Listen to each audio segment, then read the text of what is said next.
folks, Eric Troutman here, known as the czar of the TCPA. Really excited to chat with you about robocalls, which I know everyone's always so interested in, and what the government is doing right now, potentially, to finally stop this terrible scourge that we've been living with. But as we're going to see, it's going to come at a pretty high cost to really thousands of businesses and companies that you know who are going to be pretty badly impacted if things move forward the way they're supposed to. So buckle up. This should be a little bit of fun. I'm looking forward to this. All right. So again, I'm Eric Troutman from Troutman Amin LLP, pretty big, powerful marketing law shop here in California. If you guys don't know of us, let's talk about robocalls. We know that there's been a massive number of calls. A little bit of good news here. We're going to talk about where this is coming from. The robocalls are down to only 4.5 billion calls last month, July 2023. It's actually down quite a bit. It peaked last quarter at over 7 billion calls per month. And as you see down here, different categories of robocalls, some marketing calls, some scam calls, and some of these informational alerts. And that kind of raises the question of, what is a robocall, right? Everyone just uses this phrase robocall, and there's really been no disambiguation, no effort to really try to figure out exactly what does the term mean. And it's going to fascinate you maybe to learn that at the federal level and at the state level as well, there's actually no definition. There's no legal definition of what a robocall is.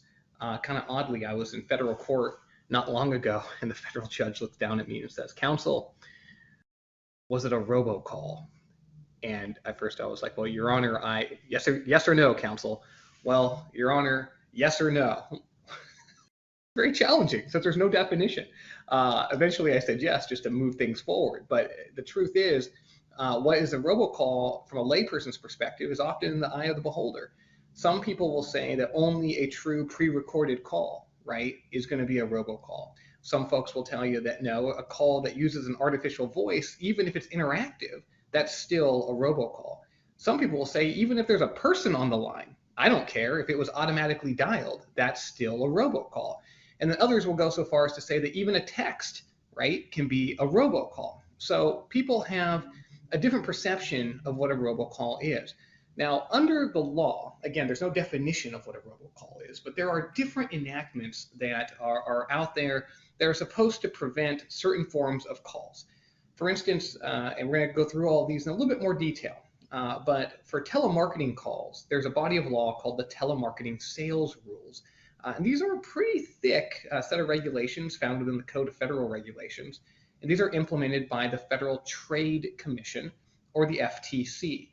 Now, under the TSR, it is illegal to make a pre-recorded call, that's the language, pre-recorded call, without the express consent, that is to say, we're going to talk about exactly what that means, but the express consent of the called party, the person who received the call. All right, so that's one kind of thing to keep in mind, one restriction.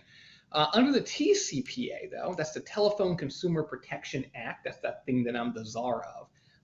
There is a private right of action allowing individuals to sue to enforce the TCPA, and that's going to restrict the use of regulated technology, such as pre-recorded calls, artificial voice technology, including your interactive voice responses and your AI and your soundboard technology and your avatar technology, and also calls that involve a real person made using a predictive dialer or other forms of an automated telephone dialing system. Additionally, the TCPA is going to apply to and limit calls to phone numbers on the D&C list when those calls are made for marketing purposes. We're going to break this down in a little bit more detail here in a second.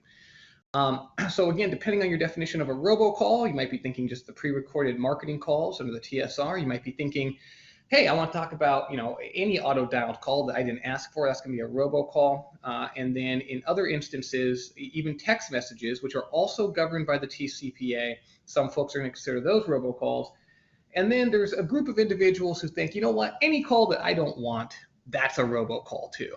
And believe it or not, and it really is actually fairly unbelievable, the carriers have been given power, the wireless carriers in this country, Verizon, AT&T, the folks that have these phones on their network, they've actually been given the power by the FCC to stop calls that they, the carriers, determine might be unwanted by their network users, by you and me, using reasonable analytics.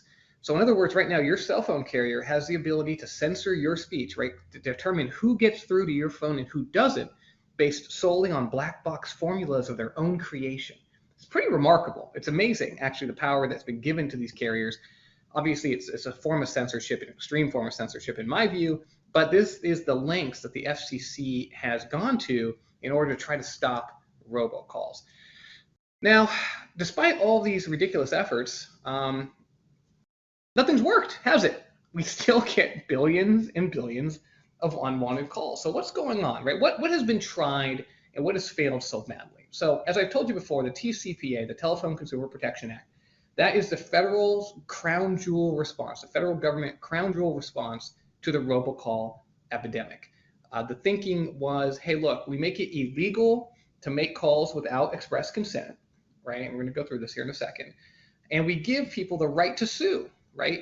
Anybody that receives a robocall, right? Again, robocall, a call made using regulated technology, pre-recorded call, artificial voice call, avatar, ringless voicemail, ATDS calls, without their express written consent to their cell phone for marketing purposes, or without their express consent to their cell phone for informational purposes, or to a number that is a residential line on the DNC. Isn't this stuff fun? All of that is illegal. You can sue for $500 per call. Now, the TCPA is actually terrible at stopping unwanted robocalls for reasons we're going to talk about. But the FCC, it took them a while to realize that. Back in 2015, they thought the TCPA, again, it's the crown jewel. It's actually the entire arsenal that consumers have to challenge robocalls. They thought, you know what, the right way to attack this problem is just to make the TCPA as broad as possible. And the FCC issued an order in July of 2015 that ended up being struck down by the DC Circuit Court of Appeals a few years later. But they issued an order that really broadened the TCPA's definitions and really expanded its reach. And you know what happened? Robocalls went up as a result. It doesn't make any sense necessarily when you think about it logically, but the truth is the TCPA is just a very ineffective means of stopping robocalls, because the plaintiffs' lawyers that bring these suits basically just sue good American companies that have a bunch of money in their account. As we're going to see, that's not really where the robocalls are coming from. Then in 2018, Congress passed this thing called the Trace Act, and that allowed the creation of a protocol called Shake and Stir, right, which is supposed to make sure that the phone numbers that show up on your screen cannot be falsified, cannot be spoofed. And they did this by requiring a signature, essentially, by the intermediary carriers, right, the folks that are carrying the traffic, each one doing a handshake with the next one saying, this is a real number, stand on me, this is right. And this actually works to some degree. People struggle with this, though, because most people don't understand the difference between spoofing, right, which is where I am using somebody else's phone number. Eric Troutman, pretend to be Disney or something. I don't know why I would pretend to be Disney, but, assuming that I would. Whereas what most folks are complaining about is something called a local touch direct inward dial, or DID. And that's essentially where you get a phone number from your own area code, right? You're in the 310 area code. You receive a phone number from a 310 area code. Believe it or not, that's not actually spoofing. And that's why Shake and Stir doesn't prevent that sort of behavior at all. It's a legitimate number that actually you can call back that number and reach the actual company that called you. Even if they're in Pakistan, they've got that 310 number because it actually does dial back to their call center. So that's a separate issue, but Shake and Stir is actually somewhat effective. It has cut down on some unwanted calls, but really not very many. Carrier call blocking, as I told you, the carriers have been given this remarkable power here just in the last few years. Those of you that are, my vintage might remember, back in 2014, you want to make a phone call, and that call is going to go through, right? The carriers had absolutely no power to block it. That was actually the law since the 1930s. For over 80 years in this nation. One of the bedrock superpowers of American communication was that the carriers could not throttle, they could not limit, they could not assess fees, and they could not block calls. If you wanted to make a call, it was going to go through. So as a business, you could make a call. Heck, as a mob boss, you could pick up the phone and make a call that, put in a hit somewhere in Maryland or something. I don't know why Maryland, but you could do all of these things, and the carriers would have no ability to block that call. Today, they do have the ability to block calls, and they use that ability quite a bit, including to block completely legal calls that have been consented to by consumers, transactional messages in some instances. And it's not really the subject of today's discussion, but believe me, this stuff is being done haphazardly. It's being done without any real guidance. There's no regulation around this. Most Americans don't even know what's happening. But American businesses that are trying to reach consumers are seeing millions of calls blocked a day. Again, some of this stuff, you're like, good, I'm glad that's getting blocked. Others, they're sending text messages to confirm, an MFA, to confirm that this is really you, to let you know that a gate has changed at an airport, to notify you that you need to fill out a document that you didn't complete for your loan package, stuff that you expect to receive, and the carriers are blocking this, and it's really causing a lot of damage and a lot of trouble. And on the other hand, as you all know, it still really hasn't stopped the robocall epidemic. So the carriers being imbued with this power has really just resulted in good communications. I mean, it's not 100% true, but to a certain degree, in good communications being stopped, hampered, and limited, whereas bad communications keep coming forward. And the traceback efforts, again, an entirely different angle of pursuing individuals that are making illegal robocalls is something called the Industry Traceback Group, which is a private consortium currently being run by the U.S. Telecom Organization that does an effort to skip back through all the carriers, from the terminating carrier to the intermediary carriers, to get back to that point of entry, right? Where did this traffic come from? Let's get to the original carrier source. And that has been somewhat effective. Again, this is relatively new, just in the last couple of years, and some of the robocall diminishing that we're seeing does have to do with the traceback efforts and the DOJ using information obtained from these traceback efforts, which carriers now are required by the FCC to comply with. Take that information, give it to the DOJ, and when they find the bad actors, right, the carriers that are allowing the bad traffic into the U.S. networks, the DOJ is suing them for wire fraud and for TCPA and TSR violations as a platform, which is, again, it's amazing. It's amazing to see how far we've come in just 5 years. 5 years ago, a carrier, again, with a common carrier, it was required to carry everybody's traffic. And now today, if you carry traffic coming from illegal sources, you might get actually thrown in jail for doing the same thing you had to do 5 years ago. Remarkable change. But believe it or not, that's not actually here what we're going to talk about. This is just all background. This is just what's happened in the past. Now, why has none of this worked, right? It sounds fairly sophisticated. Some of this stuff even seems pretty thought out, but why hasn't it worked? And the number one reason that it hasn't worked is because the government really didn't understand where all of the robocalls were coming from. Now, we know some of these calls are coming from IRS scam guys, right, in Belarus, right, somewhere offshore. We get it. And the offshore folks, the only way to go after them is to stop them from getting into the networks. That's where these traceback groups work. That's why the DOJ efforts against the carriers work. That's why this thing called the robocall mitigation database that puts on the voice service providers the requirement of promising, swearing, crossing their fingers that they're going to have know your customer and making sure that no bad people get on their network. And if they don't do those things, they actually get shut down by the FCC. All of that is effective against the offshore folks. And really, I think the government's done a decent job going after those guys and shutting down that traffic. But what they don't understand, what they haven't understood, what I want all of you to understand, is where the onshore traffic, the unwanted telemarketing calls that we all get, right, where somebody says, hey, I heard that you're interested in solar tiles, or hey, I hear that you're interested in the mortgage. And you're like, what are you talking about, right? I didn't sign up for any of this. Where is this coming from? And here I've got an example of a blog from my blog, tcpaworld.com, which of course everybody reads and loves. Just a small example, right? There was a company that made 20 million, folks, marketing calls to sell 560 cruise line tickets. 20 million calls to sell 560 cruise line tickets. And the company that made the calls claimed, hey, all of these were legal calls. All of these were calls that were made to consumers that went onto my website and filled out a form. Now, the website at issue in that case was something obscure like, come hang out on the highseas.com or something, some weird website that no one's ever heard of. And in order to get to 20 million calls, of course, you'd have to have millions of consents. And the website operator said, look, this is what happened. These are legitimate people. They came onto the website. They filled out a form. They wanted information. And so let's just pause and recognize that a huge number of calls that are being made out there right now are coming from something called a lead generator. A lead generator is, generally speaking, a publisher, somebody that has a website someplace. And that website is going to have a form on it. We're going to look at some of these. And these forms are trying to get consent. And companies that sell, say, cruises or loans or insurance products, right? Like, think of good companies, big companies that you might think of. You know, I don't want to pick on anybody, but just imagine any company that you've bought something from recently, or any bank that's sending you a loan. They want to talk to people who are interested in their products, right? And they've got lots of strategies for that. They'll do billboards, they'll do radio ads, they'll do television ads. All of that's quite expensive. But what's the best way to communicate with people these days? What's the best marketing that there is?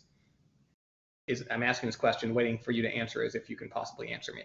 It's the internet, right? It's these targeted advertisements on social media, these targeted advertisements on Google paid search that show up, and of course banner ads that show up on the websites that you visit.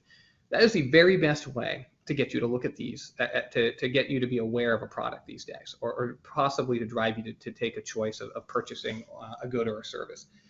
And so big companies in this world, they're aware that these avenues exist, and some of them have even invested quite heavily, but most of them do not. Most of them look to experts, third-party companies, right, who are supposed to be experts, and these are called performance marketers, supposed to be experts in identifying consumer behavior, identifying what consumer wants, what product, and then rather than big company, right, paying for trying to develop all of this knowledge and expertise, big company just pays for what's called a lead. So the performance marketer goes out there, does the advertising on social media, does the advertisement on the Google search, drives people to a website, right?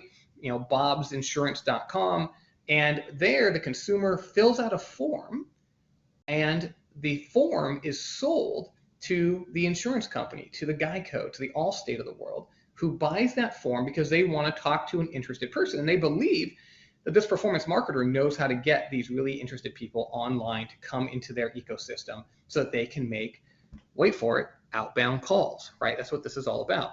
So what do these forms look like? I'm sure you guys have all seen these before, right? You go onto a website, here's just a couple I just picked out. You can see, right, calculate your free results, right? You see that fine print underneath. In that fine print underneath, right, when you are supplying that phone number right there, and clicking calculate your free results, in that fine print, you're also agreeing to let that company sell your data, right, to multiple different companies, all of whom will now be authorized to make phone calls to you. And you see there's always hyperlinks. See those little hyperlinks? Those hyperlinks include a link to the marketing partner page. Now, one of the rules is that these companies have to tell you who's going to call you, right? Unfortunately, though, there's no standards around this. This is something that we're going to talk about. There's no standards that tell them, you know, how many times it can be sold, or how prominently they have to display the names, or how they have to tell you at all. You know, how small can the print be, right? As you can tell here, it's very, very small. And because there's no standards, right, the industry basically just does whatever they think they can get away with. Anything they think that they can get you to sign, they're going to put on their website. Remember, these guys don't get paid based upon you actually buying the ultimate good or service. No, no, no, no, no. All they have to do is get you to come onto their website and fill out the form, and they're going to sell, right, that lead, that data, whether or not you ever buy. So if they can trick you, trap you, bring you in, get you to sign this thing, they're incentivized to do that, and they do.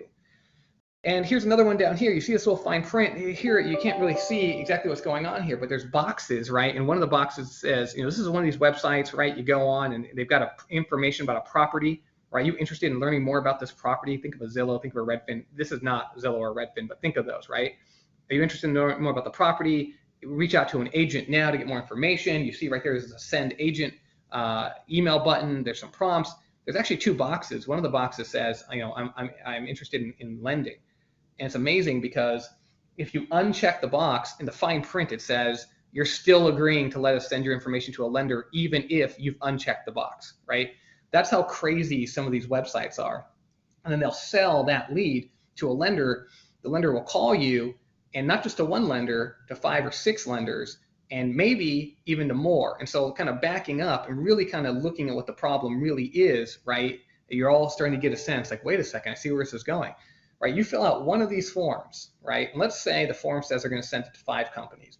But usually the forms don't even say that. They don't even limit the number of times they're going to sell it. So they'll sell it 4 times, right? And let's say 3 of those are to somebody that actually offers you the good or service that you're interested in. They're actually selling it to 3 insurers, 3 lenders, 3 whatevers, right? That 4th time they sell it, though, they're sending it to what's called an aggregator. And lead aggregators are, in my opinion, some of the worst actors in America. Not because they're doing anything illegal, and this we have to underline. None of this is illegal, and that's the crazy part, right? All these robocalls that you're receiving, most of them are not actually illegal. And that's the madness, although that's about to change. We're going to get to that. So these leads get sold, right? And they get sold sometimes to an aggregator, which is just basically a middleman.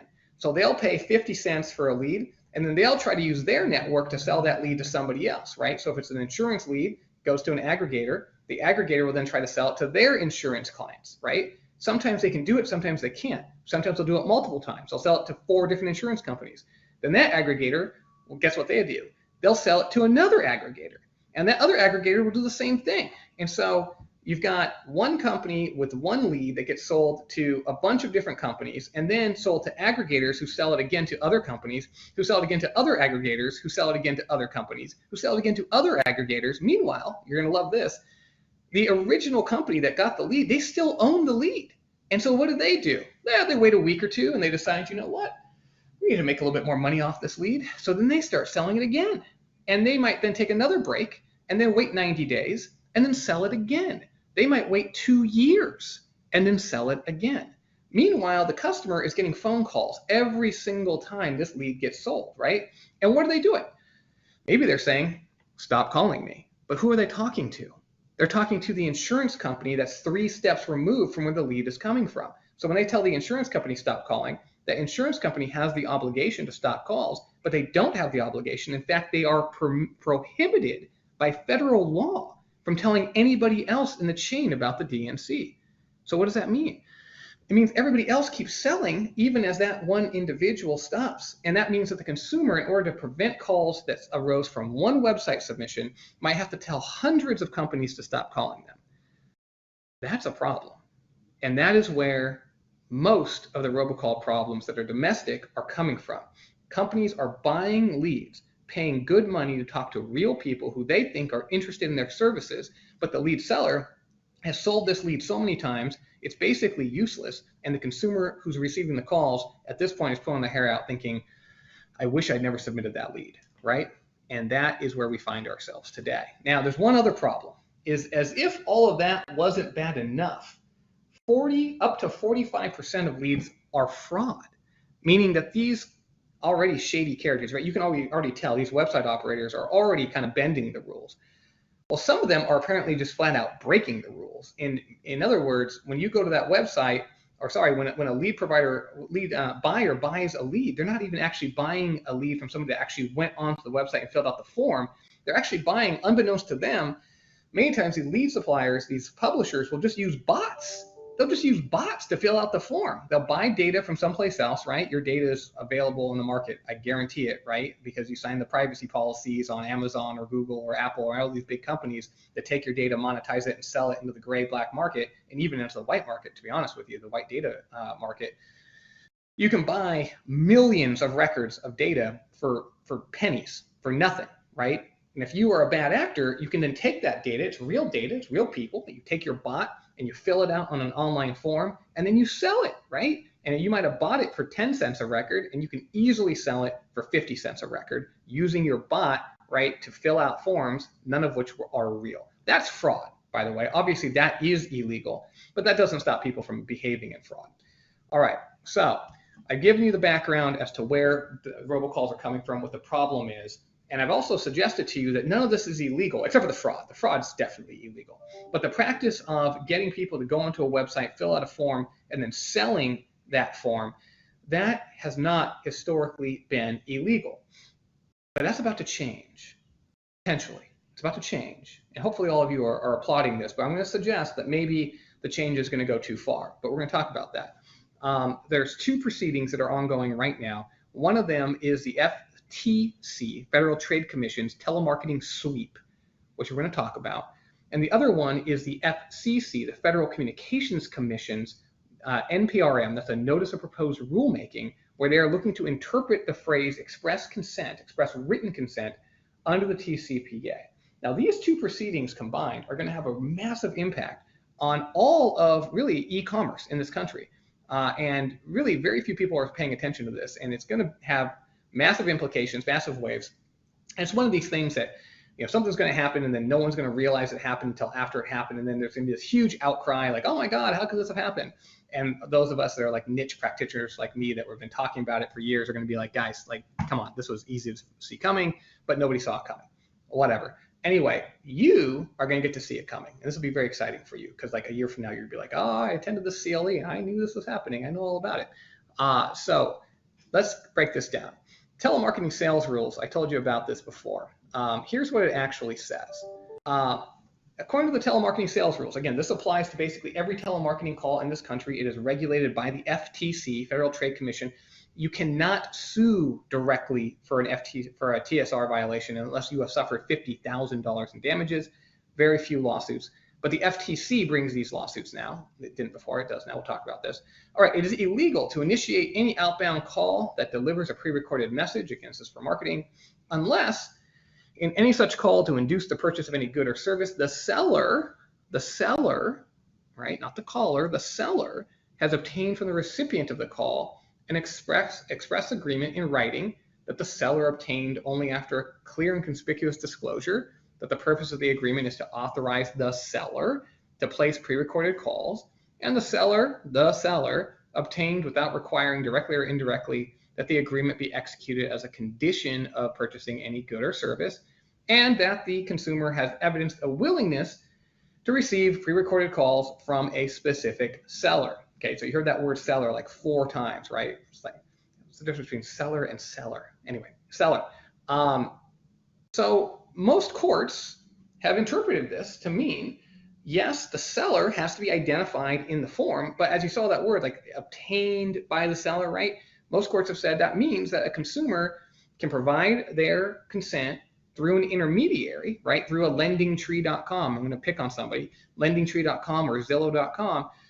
They can fill out a form, and that form has to disclose, right, that it might be sold to, I don't know, Wells Fargo, right? But you can still go through a third party. You don't have to go directly to wellsfargo.com. And that law, that is like the backbone of the entire lead generation industry that we've been talking about.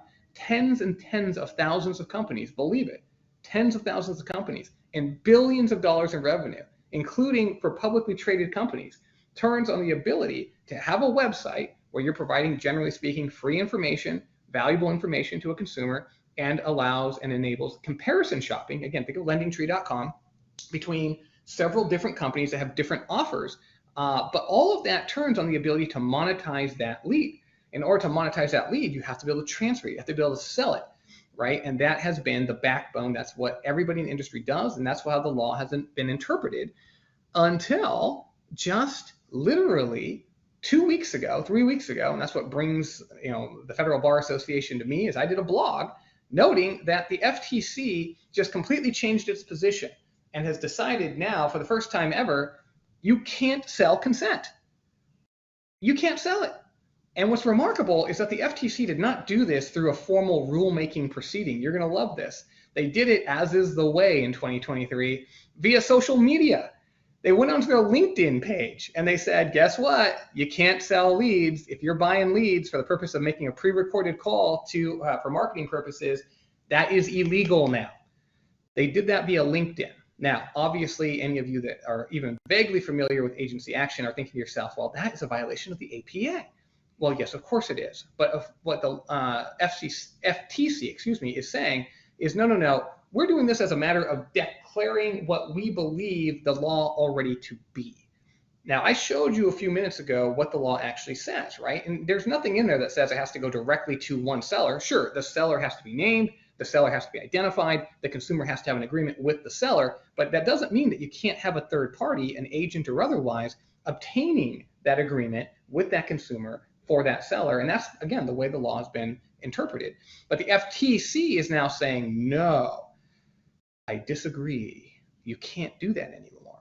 And obviously that has massive permutations. One, I mean, now you can no longer buy a lead and make a pre-recorded call, but ultimately that's kind of small stakes, right? Most companies don't want to be doing that. You tell them you're not allowed to do that anymore, fine, you stop, right? But here's the issue. A declaratory ruling of this sort, if it's going to be enforced by courts, right? If the DOJ is going to bring this to court and say, Wells Fargo has violated the TSR because it was doing something that was seemingly legal at the time, but now has been declared to be illegal, that's going to have retroactive impact. And all of these calls that have been made over the last 4 years are now potentially going to be subject to enforcement by the FTC. Now, again, as I told you, the TSR does not have a private right of action, except for in very rare cases.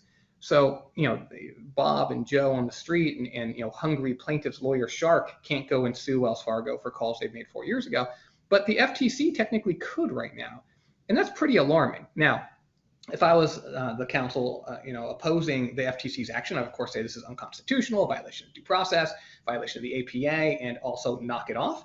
But I'm not their counsel.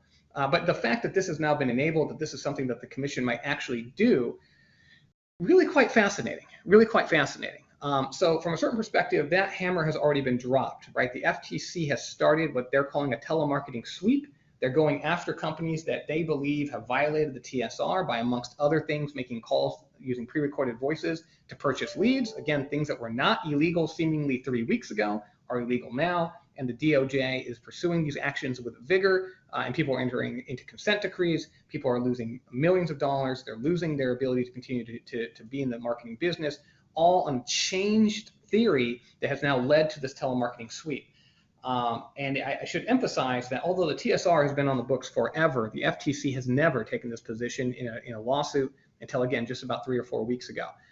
So this is a really big change, and it is something that, in my view, this is going to stop some robocalls, right? There's going to definitely be some people out there, some companies that are like, whoa. The FTC just changed its position. It's launching this massive sweep. Historically, it's been pretty limp when it came to enforcement of marketing issues. Sure, they go after fraudsters, and I appreciate the FTC going after fraudsters. If you're saying, I'm going to offer you some COVID funds, or you need this, this shot for whatever to protect you from COVID, but really it's just like a vitamin shot or something. The FTC has done a pretty good job of clamping down on those. But your run-of-the-mill, just unwanted marketing call, the FTC has never taken a step ever to enforce the TSR against individuals like that, making those kinds of calls until just 3 weeks ago. So, things have changed. This is a big landscape alteration here, and I think a lot of companies are going to take notice. I think they're going to respect what the FTC is doing. They might think this is crazy. This is extreme. That's not what the statute says. Not what the CFR says. Your interpretation is wrong. But at the end of the day, I think they're going to follow it. Again, my concern is less with what the ruling is, because I think we can all live with it. My concern is that there was no warning given. It was done over LinkedIn, for God's sake, and it was a clear departure from the position that the commission had taken for years. So it really is going to catch everybody by surprise. It has caught everybody by surprise. And again, if the FTC wants to wield this sword to go after people now, they can do it based on conduct that was legal at the time it was done. And to me, that's a really big issue. So just something to keep in mind. But ultimately, in the grand scheme of things, the TSR are pretty small stakes. It matters, but pretty small stakes. And I'll tell you why it matters the most here in a second. The FCC, though, pivoting over now to the other commission that sounds similar, but it's totally different, the Federal Communications Commission. So the FTC really, they're supposed to be looking at fraud, right, in the ecosystem. The FCC, though, its charge is to permit and encourage, good communications here in the United States of America. And so it has the power to implement, again, the TCPA, the Telephone Consumer Protection Act, the crown jewel that's supposed to prevent robocalls.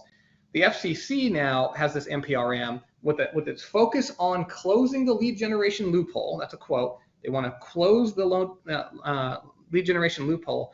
They're looking at doing several different potential things. And again, this is very fascinating. Here on the right, I've listed them. One thing that they're looking at potentially doing, just like the FTC just did, is banning consent transfers altogether. You cannot go to lendingtree.com anymore because lendingtree.com can no longer transfer that lead to Wells Fargo. That would be illegal. You can't go to Zillow.com anymore because if you fill out a form, they can't transfer that to a home mortgage lender, right? So big, big, big implications on websites that you probably know and love, right? All these websites that have free information out there. Again, all this is funded on the back end through the sale of leads, and the FCC is considering completely banning that practice, aligning with the FTC. Remember, the FTC, though, only looks at pre-recorded marketing calls. The TCPA, much broader. All pre-recorded calls, all IVR, artificial voice, all auto-dialed calls, right? Predictive dialers, the stuff that everyone uses to communicate these days because it's faster than having the agent try to key in the phone number, right? All that is covered, and all numbers on the DNC for marketing purposes would be covered, so that you couldn't buy a lead and make calls to any of those people or use that technology ever again. Even if that consumer really went onto the website and really filled out a form that really had your name, that they really wanted to hear about this offer that you have to offer them, the FCC's new ruling might say, no, that is illegal. You can no longer transfer that. There's some other things that they're considering also, right? A one-to-one live transfer requirement, or a topically and logically related requirement. And this is something that I completely agree with. You can see, I probably, as a guy that's been living, breathing in this space for 15 years, does nothing but telecom law, I've got some concerns about some overreach here by the government in some of this. But when you talk about like logically and topically related as a requirement, I am completely on board with this, and I think you should be too, because here's the issue, right? You go on to I'm not gonna pick on LendingTree, you go on to bobsinsuranceShop.com, right? Because you really want insurance rates. You want some nice low insurance rates. And down there in the fine print, though, they stick in, by filling out the insurance form, you're also going to hear about solar products and EDU products, for-profit education you might be interested in, and we're going to try to sell you circular saws and donuts, right? Obviously, that's crazy. You wanted to know about insurance. You filled out a form because you wanted to know about insurance. Sure, you're willing to hear from multiple insurance companies, but you don't want to hear, from a baker down the street or from somebody that's selling house paint. And it's not going to surprise you, that is the practice of many of these really bad acting lead generators, these publishers that run these websites. So the FCC wants to say no, right? That is one thing they're considering. Again, they're considering all these different things differently, right? Or separately. One of the things that they're considering is saying, if you go onto an insurance website, you can only agree to consent for an insurance product, which again, I agree with that, right? There's some devils in the details, like what does it mean to be logically and topically related, blah, blah, blah, blah, blah. People are going to fight. They're going to squirm around on that. But the bottom line is consumers should not be tricked. And I'm completely supportive of an FCC effort to try to prevent people from being tricked. And as you're going to find out, punchline, I actually lead a coalition of industry actors, trade organization, to impose good action by industry participants, right, without federal regulation, just industry-driven change. And we're going to talk about that as well here at the end. The FCC is also considering ending hyperlinks. Remember, I told you people have a hyperlink, and they'll put under the hyperlink 5,000 companies, right, that might contact you, which is a good news, bad news situation, believe it or not. Obviously, it's terrible if they're going to sell that thing 5,000 times. But on the other hand, if there's 5,000 different companies that website partners with and can choose from, and they're doing their job, and they're actually finding which are the best of those 5,000, and then just selling your data or giving you a lead to 5. Obviously, it's better to have for the consumer to be 5 of 5,000, right? Better, more options than 5 of, say, 10 or 20. So the number of marketing partners is not actually the problem. The number of companies that are being chosen from on a comparison website, that's not the problem. The problem, of course, is selling to 5,000 people. That is nuts. That is a huge problem, and that needs to be stopped. And that's why number 5, you see the FCC is also thinking about limiting the number of people that can be on the marketing partners list. And we, as part of our trade organization, are encouraging the commission to also limit the number of times a lead can be sold. Not to 0. That would put the industry out of business and deprive consumers of comparison shopping websites altogether.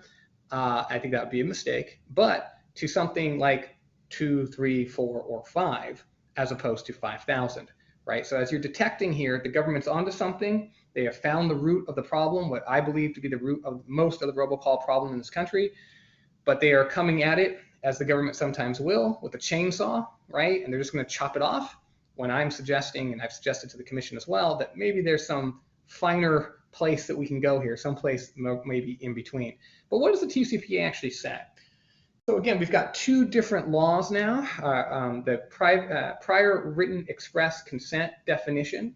This is going to apply to the use of regulated technology such as auto dialers, pre-recorded calls, IVR, artificial voice, the things we talked about. Under 47 CFR 64-1200 sub F15, the definition of when you can use that technology turns on whether or not you have express written consent, which is a written agreement that authorizes the seller to deliver or cause to be delivered. So obviously it can be delivered through a third party because it's the seller, or cause to be delivered to the person, called advertisements or telemarketing messages. As you go down here, it also has to say that by executing the agreement, the person authorizes the seller to deliver or cause to be delivered. Okay, so that's the language. As you can tell, it's pretty similar to what we saw in the TSR.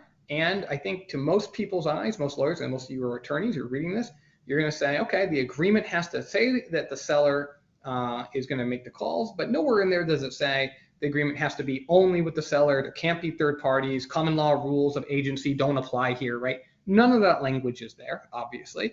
And as we look over now at the other definition of prior express invitation or permission, this is going to apply where you're calling a number on the DNC list for marketing purposes, right? Not the regulated technology. It's a different section of the TCPA. The DNC, right? You have to have the consent required by 47 CFR 64-1200 C2A sub 2. And there, the permission must be evidenced by a signed written agreement. This is interesting, between the consumer and seller, which states that the consumer agrees to be contacted by the seller. So as you can tell, as you look at these two, you're going to say, oh, these are different. They are different. It's interesting because the courts have treated them identically for a decade. None of the courts detecting, there's actually a pretty big difference in the language. But some folks have detected that difference, and they've argued pretty strenuously that at least the last one, because of this requirement that it be between the consumer and the seller, does in fact suggest that you can't get consent through a third-party intermediary. Nonetheless, as I just mentioned, the courts have interpreted this very broadly. Industry, again, this is the backbone of the lead generation industry.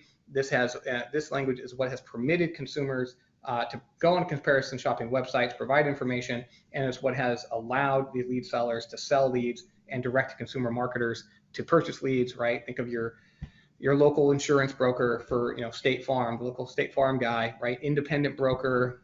He doesn't have millions and millions of dollars to spend on advertising, television, or targeted marketing, but he might be able to spend $10, $5 on a lead, right? Somebody who he believes has gone onto a website and expressed interest in the exact products or services that he provides, right? That's very valuable for that small company. It's very valuable for the consumer, at least in theory, and it's valuable for the intermediary company, the lead supplier, the performance marketer, who's also in all likelihood a small business, which is something else to keep in mind, right?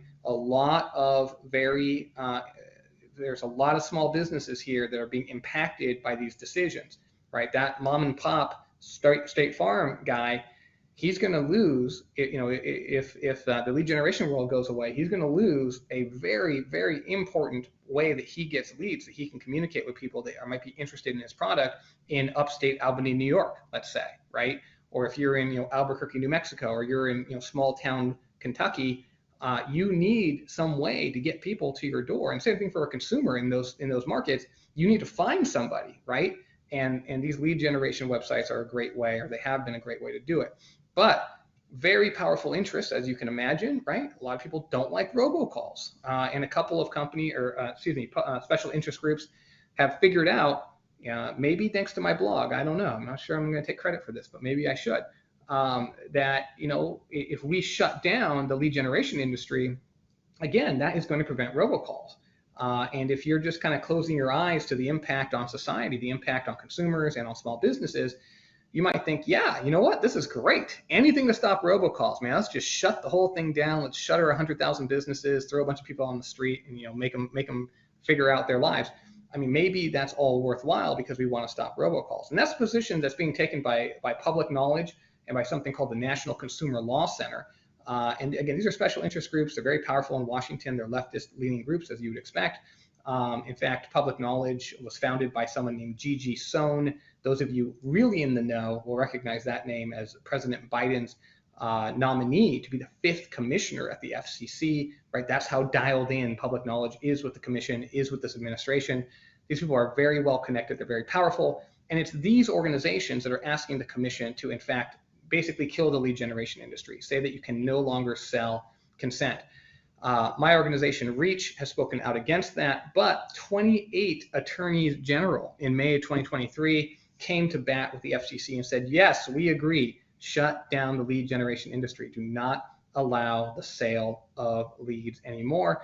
And just this month, 12 Democratic senators have also joined in the same request. So the FCC right now, again, they're not trying to fire something off on LinkedIn. They're not using social media to do their regulation for them.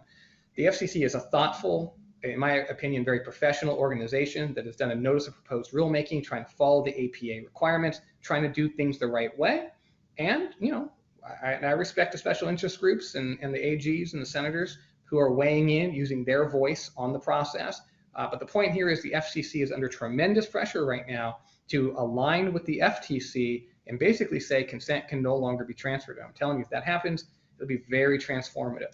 Why would it matter? Let me give you a couple pieces to this.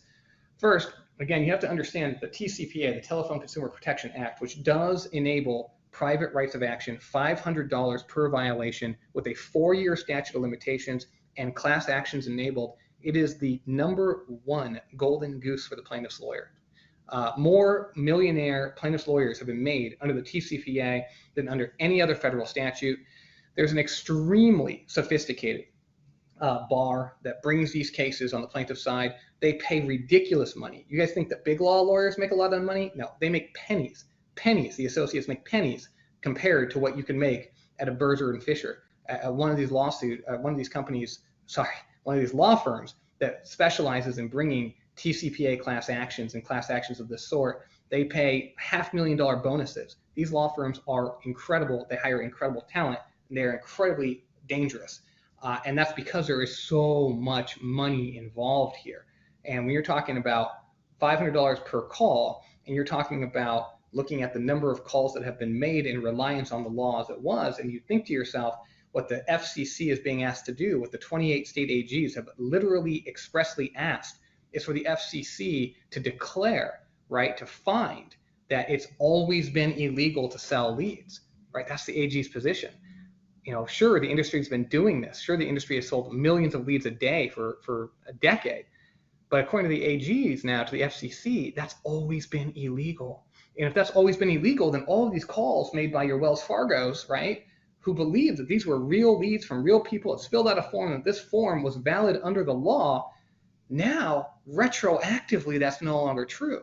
And as I told you, under the TSR, that's a problem, but really only the FTC enforces the TSR. Under the TCPA, we're talking about retroactive liability, wait for it folks, in the trillions of dollars would be created by this ruling that these very powerful special interest groups and the AGs and the senators are trying to impose on the FCC. And again, other than a guy like me who lives and breathes this stuff, almost nobody knows about this, right? You, my chosen few who are watching this, are going to find out about this. It's incredible. So we're talking about trillions of dollars of exposure to many of the biggest brands in this country that you all know and love would now be subject to massive, which will ultimately just be shakedown litigation, right? From the plaintiff's bar who will sue, and they'll take, rather than the $1 billion that might be at issue in a case against Wells Fargo, they'll take 10 million, 20 million bucks. The lawyers will pocket 3 or 4 million of that. The class members will get $5 each, and things will move on. But the point is, we're talking about enabling just a massive money grab by the plaintiff's bar, and of course the NCLC, which is in my opinion basically just the advocacy arm of the plaintiff's bar in this country, is out there telling the FCC this is exactly what they should do. Side note, the NCLC gets millions of dollars every year from the settlements that they help the plaintiff's lawyers bring. It's a remarkable, terrible feedback loop. No one talks about this stuff. I love talking about this stuff. Anyway, so that's a big deal. Another big deal, and I hinted at this earlier, it's not just about the money that the big companies will stand to lose here, and they will. It's also the small companies, right? And again, there's small companies on both sides of this. So again, I already told you about, Sally, the State Farm agent in upstate New York that really wants to grow their business, but they just don't know how to do it, and so they buy leads, right? That's a good opportunity for small companies. Many of you listening to this might have a small law firm, right? And you might need to have a lead service or referral service that will help you to find clients, right? That's another example of a lead generator, a lead generation in play. Many small companies in this country rely on these sorts of leads. And again, now there's a problem, right? Because many of these leads are fake. We talked about this, right? Many of these leads are being sold too many times, so the value that these agents are looking for, they're not getting anyway. But the idea of being able to purchase a lead, right, from an individual who's interested in your product or service, that's very valuable to small businesses throughout the country. And of course, most of the companies that are doing these websites, right, these are also small businesses that have 5, 10, 20, very rarely more than 50 employees. They're running, a few websites or many websites. They're providing content, they're creating information, they're sharing information, and they're connecting that consumer, hopefully with a valid company that's able to meet that consumer's needs based upon the information that they gather about that consumer. So again, that's good for the consumer, right? Let's not lose track of that. But we're talking about tens of thousands of businesses that do this, almost all of them small businesses. And interestingly, for those of you that are into this, a lot of diversity in this particular industry. So these are many times minority-owned or woman-owned small businesses that, it really does not fit the profile of the sort of business that the government, especially this administration, would be looking to target. But inadvertently, that's what they're doing. So it's really a pretty big deal. And so when we ask ourselves, on the one hand, obviously, we need to stop robocalls, right? The abuses in this country of people selling a lead 10,000 times, that's hyperbole probably, but certainly resulting in thousands, if not millions, if not billions of unwanted calls as a result of this ridiculous, factory of leads being sold over and over again. That needs to stop. I don't think anyone can disagree with that. I mean, that's just a fact. It's a problem. On the other hand, though, for the government, for the first time ever, because remember, the government's never regulated here before. They've never regulated the transfer of leads. They've never regulated what a lead form needs to look like. They've never said how big the font has to be, how small the font has to be, what the layout has to look at. The government has never stepped foot here. In fact, in my opinion, the government has completely failed to recognize the importance of the lead generation industry in the overall robocall epidemic until I came along and helped them to understand that. Totally different story.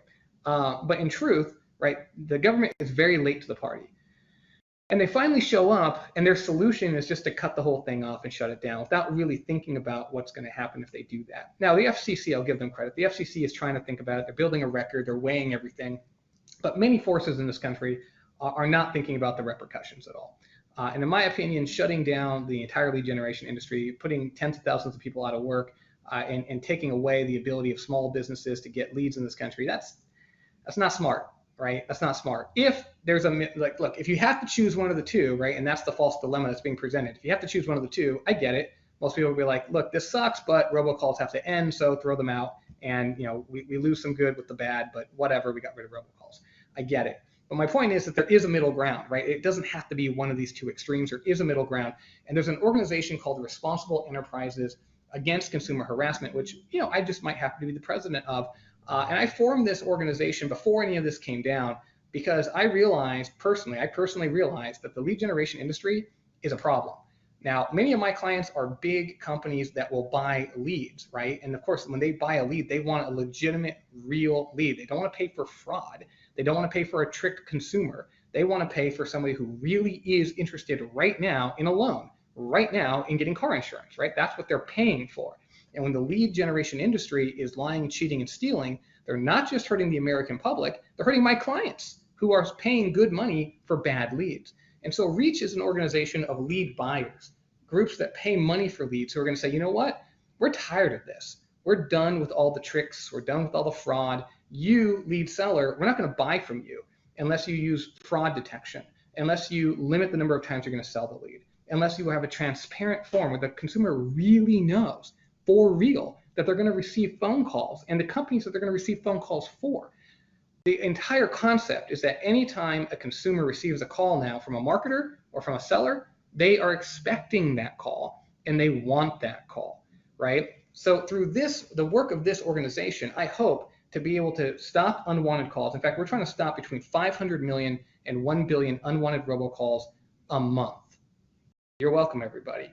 But on the other hand, we want to keep businesses in business, and we want to allow consumers to continue to have the really positive benefits of comparison shopping online and all the information that comes from lead generation websites where they can get a lot of information.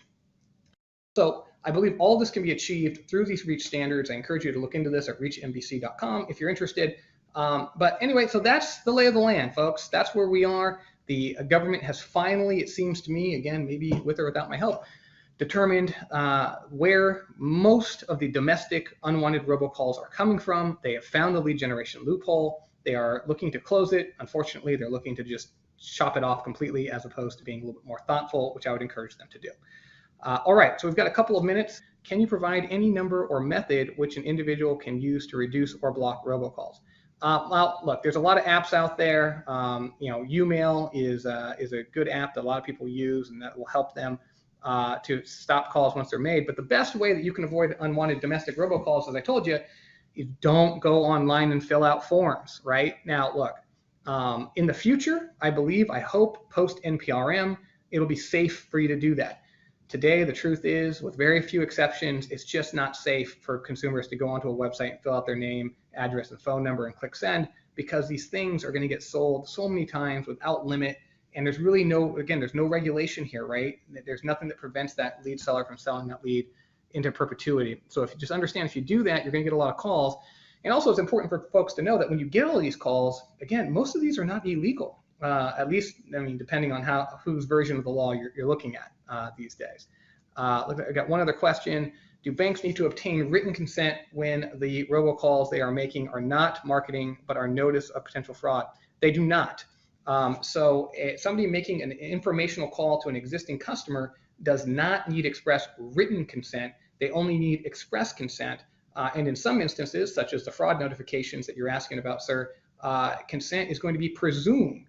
So that bank can make that outreach so long as that phone number was provided directly from the consumer to that bank.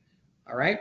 So hopefully that helps out. You've got my contact information right here, troutman@troutmanamine.com. Check out our cool website, tcpaworld.com, where we break down every development in telecom law every single day, totally free, no barriers. Just go check it out, read all about it. And of course, my law firm with my esteemed and wonderful partner, Pooja Amin, is troutmanamine.com. Take a look at it. You see all of our hashtags on social media, and of course, our fabulous, fabulous YouTube channel @DeserveToWin. I hope all of you deserve to win. I hope you enjoyed this, and have a great day, everybody.